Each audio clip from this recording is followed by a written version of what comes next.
Good evening from North Tyrone. If you've been watching a couple of my videos on this Keyang machine, you'll know where it came from. It's come from the other side of the world. A guy took it home from Australia. Keyang's a South Korean company. Parts are not available, and this came to me not going.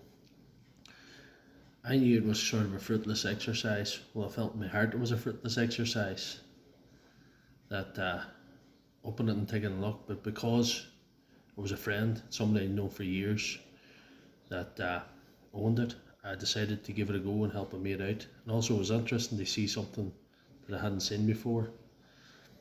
So I thought, it's a nice wee challenge. So in the last video, I opened it up and seen that there was a lot of white dust on it. It was probably used in the dry lining game, a lot of masonry dust, that sort of thing. I decided on inspection, if you saw the last video, you'd see the motor was trying to go but wasn't quite getting there. So I decided I would strip it down, take the motor and switch out, cleaned it out with contact cleaner.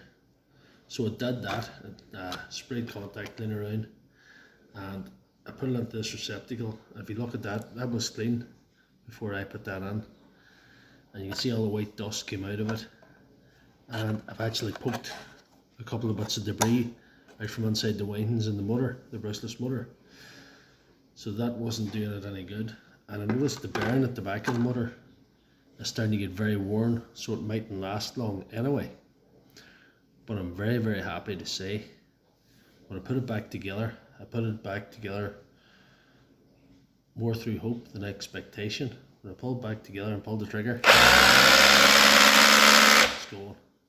So I'm very, very happy to say I've successfully fixed this Keyang drill without parts, with time and contact cleaner. We've been on a bit of a journey today, me and this Keyang, but it makes me so happy that I've actually achieved something by fixing it, and hopefully it'll help someone out there who's in the same predicament. Don't give up.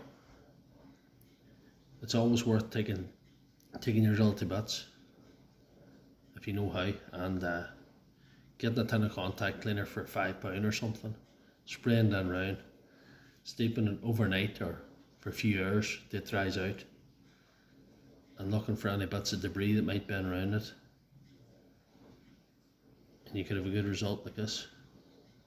So if you like this video, or you like any of my videos, please subscribe to my channel and follow me for more of the same. Thank you.